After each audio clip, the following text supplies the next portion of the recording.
नमस्कार, मैं हूं पंकज झा। आप सबके मन में बस एक ही सवाल होगा, 3 मई के बाद क्या होगा? लॉकडाउन बढ़ेगा या फिर खुल जाएगा?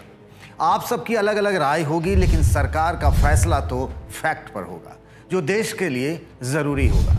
प्रधानमंत्री नरेंद्र मोदी वैसा ही करेंगे। अब तक उन्होंने अपने पत्ते नहीं खोले हैं। सोमवार को यानी 27 अप्रैल को वे राज्यों के मुख्यमंत्रियों के साथ मीटिंग कर रहे हैं।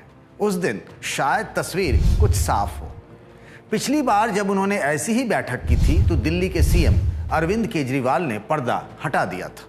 फिर 2 दिनों बाद मोदी ने लॉकडाउन को 3 मई तक बढ़ाने का ऐलान कर दिया था। चलिए आज इस सवाल का जवाब ढूंढते हैं कि लॉकडाउन पार्ट 3 आने वाला है। कोरोना को लेकर जो आंकड़े आ रहे हैं वो राहत की बात है, लेकिन खतरा अभी टला नहीं है। एक बात को अपने मन में बैठा लीजिए, कोरोना के खिलाफ लड़ाई लंबी चलेगी। इसके लिए हमें तैयार रहना चाहिए।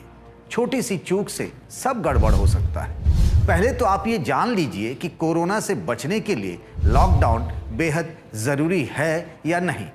जो ये कहते हैं कि लॉकडाउन से कुछ नहीं होता, वे आपसे झूठ बोल रहे हैं। वे आपको गुमराह कर रहे हैं। अब तक के रिसर्च और स्टडी यही बताते हैं कि जिस देश में लॉकडाउन जितना लंबा रहा है, वहां कोरोना से बचने का फायदा मिला है।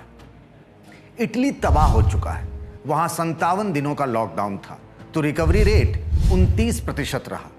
रिकवरी रेट का मतलब भी समझ लीजिए। कोरोना के जितने मरीज हैं उसमें से कितने स्वस्थ हुए, इसे रिकवरी रेट के आंकड़े से समझा जा सकता है।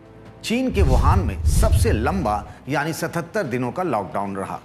वहां रिकवरी रेट रही 93%। स्पेन में 57 दिन के लॉकडाउन पर 41% की रिकवरी रेट रही। फ्रांस में लॉकडाउन 56 दिनों का था तो रिकवरी रेट रहा 25%। जबकि अपने यहाँ यानी भारत में 40 दिनों का लॉकडाउन घोषित किया गया है और रिकवरी रेट है 20%। जब 24 तारीख की आधी रात से भारत में लॉकडाउन लागू हुआ तब कोरोना के 500 केस थे और 10 लोगों की मौत हो चुकी थी।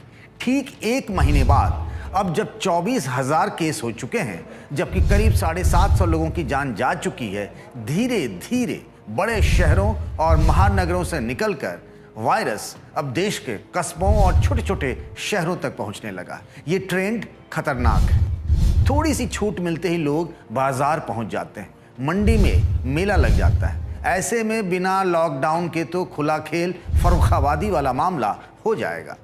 केंद्र सरकार के आंकड़ों के मुताबिक सबसे अधिक केस महाराष्ट्र में है, 6000 के आसपास। इसके बाद गुजरात में पिछले हफ्ते भर में काफी नए केस आए, जिससे ये राज्य लिस्ट में अब दूसरे नंबर पर पहुंच गया है। दिल्ली तीसरे और राजस्थान चौथे नंबर पर है। एमपी में इंदौर और भोपाल का हाल किसी से छिपा नहीं है। यूपी के आगरा में भी हालात खराब हैं। देश भर में जो भी हॉटस्पॉट बने हैं वहां तो कम से कम लॉकडाउन नहीं खुलने वाला है। इसे अभी से आप लिख कर रख लीजिए।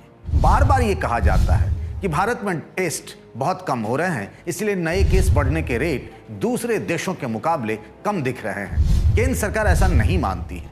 टेस्ट और कोरोना मरीज का क्या कोई सीधा रिलेशन है? अब इसे मध्य प्रदेश और तमिलनाडु के आंकड़ों से समझिए। दोनों राज्यों में केस की संख्या 1700 के आसपास है। एमपी में 10 लाख पर 350 सैंपल की जांच हो रही है, वहीं तमिलनाडु में 10 लाख पर ठीक 2 गुना यानी 700 के करीब। फिर भी एमपी में जांच कम होने पर भी केस अधिक है।